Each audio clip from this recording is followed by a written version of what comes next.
মৰমৰ ছাত্ৰ ছাত্ৰীসকল আজি মই তোমালোকৰ লগত পৰীক্ষা সম্বন্ধে আলোচনা কৰিম যে যেহেতু তোমালোকৰ পৰীক্ষা আহি পালে HSLC 2026 আৰু HS 2026 এতিয়া তোমালোকৰ পৰীক্ষা আৰম্ভ হ'ব HSLC 10 ফেব্ৰুৱাৰীৰ পৰা আৰম্ভ হ'ব আৰু HSLC 11 ফেব্ৰুৱাৰীৰ পৰা আৰম্ভ হ'ব ইংলিছ এটো হৈছে আসামিজ যিকি নহওক আমি পৰীক্ষাৰ সম্বন্ধে কি জানিব লাগিব বা নতুন কি নিয়ম আমাক কৰিছে তো আমাৰ এই দুইটা পৰীক্ষাৰ কাৰণে আমাৰ বোৰ্ডখন হৈছে এছএফ বোৰ্ড যদি এই বোৰ্ডখনে আমাক কি ধৰণৰ পৰিৱৰ্তন কৰিছে ছাত্ৰ ছাত্ৰীসকলে নিশ্চয় জনাটো দৰকাৰ যে তোমালোকে পিছত গৈ এইবোৰ সমস্যাত নপৰা তো বৰ্তমান সময়ত আমাৰ এইবাৰ HSLC 2026 দিবলৈ আগবাঢ়িছে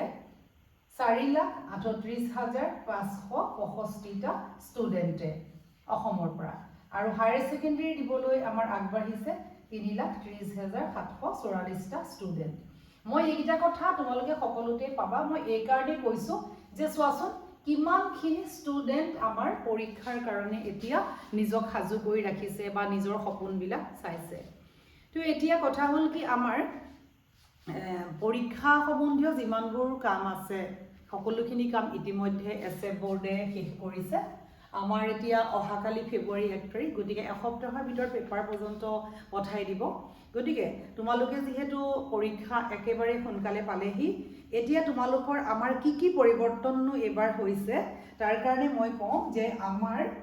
HSLC তোমালোকৰ এখন পেপাৰ কি দিয়ে এখন ডাঙৰ পেপাৰ দিয়ে এই পেপাৰখন বেছি বহুতখিনি পেজ থাকে দেখিলেই ভয় লাগি যায় কিন্তু আসলতে ভয় কৰিবলগীয়া নাই আমাৰ এখন পেপাৰতে আমাৰ গোটেইকেইটা মিডিয়ামৰ থাকে আসামিজ থাকে ইংলিছ থাকে বেংগলী থাকে হিন্দী থাকে বড়ো থাকে মণিপুৰী থাকে গতিকে এই ছটা আমাৰ একেলগে আমাৰ এখন পেপাৰ থাকে কিন্তু এবাৰ আমাৰ পৰিৱৰ্তন হ'ল কি আমাৰ প্ৰত্যেকখন পেপাৰ আমাৰ আসামিজো বেলেগ ইংলিছো বেলেগ বেংগলীও বেলেগ তাৰপিছতে আমাৰ বড়ো বেলেগ তাৰপিছতে আমাৰ তাৰ লগতে আমাৰ আৰু আছে হিন্দী বেলেগ আৰু তাৰ লগতে আছে মণিপুৰী গতিকে এই যিখিনি আমাৰ পেপাৰ গতিকে প্ৰত্যেকখন পেপাৰ আমাৰ বেলেগ বেলেগ হ'ব অসমীয়াখিনি অসমীয়া ল'ব ইংলিছখিনিয়ে ইংলিছ ল'ব বড়ো ছাত্ৰ ছাত্ৰীয়ে বড়ো ল'ব হিন্দী ছাত্ৰ ছাত্ৰীয়ে হিন্দী ল'ব মণিপুৰী ছাত্ৰ ছাত্ৰীয়ে মণিপুৰী ল'ব গতিকে ইংলিছৰ ছাত্ৰ ছাত্ৰীখিনি ইংলিছ ল'ব গতিকে এইটো এটা ভাল কথা যে মিডিয়াম মতে তোমালোকৰ সহজ হ'ব নিজৰ মিডিয়াম মতে পাবা আৰু পেপাৰখন তোমালোকৰ সৰু হ'ব আৰু আনহাতে আমাৰ এই ছাত্ৰ ছাত্ৰীখিনি পৰীক্ষা সম্বন্ধে আৰু কি হ'ব তে আৰু কি হ'ব যে আমাৰ মেট্ৰিক আৰু হায়াৰ ছেকেণ্ডাৰী তোমালোকে গম পাইছা যে মেট্ৰিকৰ ক্ষেত্ৰতো আমাৰ চলি আছে যে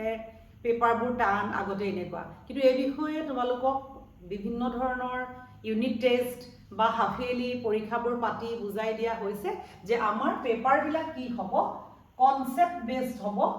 আমাৰ পেপাৰবোৰ হ'ব কনসেপ্ট বেসড আৰু হ'ব কি কনসেপ্ট আৰু নলেজ বেসড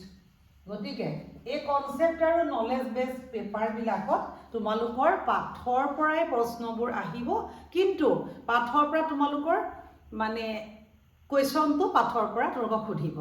এতিয়া ধৰি লোৱা আমাৰ যদি কথাটো এনেকুৱা হয় ক্লাছ 10ৰ মই অসমীয়া বিষয় পঢ়া অসমীয়াৰ ক্ষেত্ৰতে ক'লোঁ যদি অৰুণিমা সিনহাৰ পৰা আমি কি বুজিব পাৰোঁ তে অৰুণিমা সিনহাৰ কাহিনীটো পঢ়ি এগৰাকী ছাত্ৰীয়ে কি বুজিলে বা নিজৰ জীৱনটো কেনেকৈ আগবঢ়াব লাগে তোমাৰ মতামত কি বা তুমি অৰুণিমাৰ দৰে সাহসী হ'ব খোজানে ঠিক এনেকুৱা ধৰণৰ যিবোৰ প্ৰশ্ন কিতাপত ডাইৰেক্টলি নাই কিন্তু কিতাপখনৰ জৰিয়তে আমি যেনেকৈ জানিছোঁ সেই কথাটো তুমি স্পষ্টভাৱে লিখিব পাৰিব লাগিব যদি আমি জানো যে মোবাইলটো আমাৰ দৰকাৰ হয় যেনেকৈ আমি ইণ্টাৰনেটত ইটা মিঠা কুঁৱলী মোবাইলৰ কাৰণে বেয়া হৈ গৈছিলে কিন্তু বৰ্তমান সময়ত মোবাইলটো আমাৰ একেবাৰে দৰকাৰী বস্তু হয় তে তোমাৰ মতামত কি 2 নম্বৰ দিব তে তুমি হেতু নিজে লিখিব লাগিব তোমাৰ হেতু নিজৰ পৰা লিখিব লাগিব যে তুমি বুজিব লাগিব যে কথাটো পাঠত ডাইৰেক্ট প্ৰশ্ন উত্তৰটো নাই কিন্তু তুমি হেতু কৰি দিব পাৰিব লাগিব যি নহওক আমাৰ কোৱেশ্যন পেপাৰ কনসেপ্ট বেসড আৰু নলেজ বেসড আৰু তাৰ ভিতৰত তোমালোকৰ ডাইৰেক্ট কুৱেশ্যন কেইটামান পাবা, সৰু কুৱেশ্যনবোৰ পাবা, পাঠৰ মাজৰ পৰা দিব, লেখকৰ ভিতৰৰ পৰিচয়ৰ পৰা দিব, কবি পৰিচয়ৰ পৰা দিব, সেই বিষয়ে মই আলোচনা কৰি আছোঁ। গতিকে তোমালোকৰ 5 মাৰ্কটো ল'বলৈ একদম সহজ, আৰু তোমালোকে যদি গোটেই একদম চাইডে বাৰে যিমান থাকে আৰম্ভ শেষলৈকে পঢ়িবা, আৰু মূল কথাটো তোমালোকে অনুভৱ কৰিবলৈ মানে মনৰ মাজত তোমালোকে গোটেই কাহিনীটো বুজি পাবা। তাৰপিছত আৰু এটা শুনি ভাল পাবা, আমাৰ ইমানখিনি ছাত্ৰ ছাত্ৰীৰ ভিতৰত আমাৰ অসমৰ HSLC অৰ্থাৎ আমাৰ মেট্ৰিক পৰীক্ষা দিয়া ছাত্ৰ ছাত্ৰী সকলোতকৈ বেছি হ'ব বৰপেটা জিলাত। আৰু বৰপেটা জিলাৰ পৰা আমাৰ ছাত্ৰ ছাত্ৰী 28,920 জন ছাত্ৰ ছাত্ৰীয়ে মেট্ৰিক দিব, হাইয়েষ্ট বৰপেটা জিলা এই বছৰৰ কাৰণে দেই 2026। আৰু হায়াৰ ছেকেণ্ডেৰীৰ কাৰণে দিব কামৰূপ, হায়াৰ ছেকেণ্ডেৰীৰ কাৰণে হ'ব কামৰূপৰ পৰা, এইটো হ'ব হায়াৰ ছেকেণ্ডেৰী। কামৰূপৰ পৰা দিব হাইয়েষ্ট দিব 18,885। গতিকে আমাৰ এইটো হায়াৰ ছেকেণ্ডেৰী হাইয়েষ্ট, আৰু এইখন হৈছে মেট্ৰিকৰ হাইয়েষ্ট। তাৰ ভিতৰত আমাৰ মাজুলীৰ কথা জানা, মাজুলীৰ পৰা আমাৰ খুব কম সংখ্যক ছাত্ৰ ছাত্ৰীয়ে দিব, অসমৰ আটাইতকৈ কম। মাজুলীৰ পৰা দিব আমাৰ হায়াৰ ছেকেণ্ডেৰী 2,150 জন ছাত্ৰ ছাত্ৰীয়ে, আৰু HSLC দিব 3,230 জন ছাত্ৰ ছাত্ৰীয়ে। এই গোটেইবোৰ মিলি পেলাই আমি এই ডাঙৰ সংখ্যাটো পাইছোঁ। ইমানখিনি ছাত্ৰ ছাত্ৰীয়ে পৰীক্ষাৰ কাৰণে প্ৰস্তুত হৈ আছে, আৰু তোমালোকেও ভালকৈ এইকেইদিন পঢ়ি শুনি খুব ভালকৈ পৰীক্ষা দিয়া। আৰু মই যিহেতু অসমীয়া বিষয় পঢ়াওঁ, গতিকে তোমালোকৰ লগত পাঠৰ সকলো ধৰণৰ প্ৰশ্ন আলোচনা কৰি থাকিম। নহ'লে কিবা থাকিলে কমেণ্ট কৰিবা, আৰু তোমালোকে ভিডিঅ' শ্বেয়াৰ কৰিবা, আৰু তোমালোকে এটা লাইক কৰিব নাপাহৰিবা। আৰু তোমালোকৰ জৰিয়তে এই চেনেলৰ অভিভাৱকসকললৈ, পেৰেণ্টছসকললৈ মই অনুৰোধ যে যিখিনি বিনামূলীয়া পাঠ্যপুথি আপোনালোকে যেন মৰমেৰে গ্ৰহণ কৰক, আৰু কিবা থাকিলে মোক কমেণ্ট কৰি জনাব। Thank U.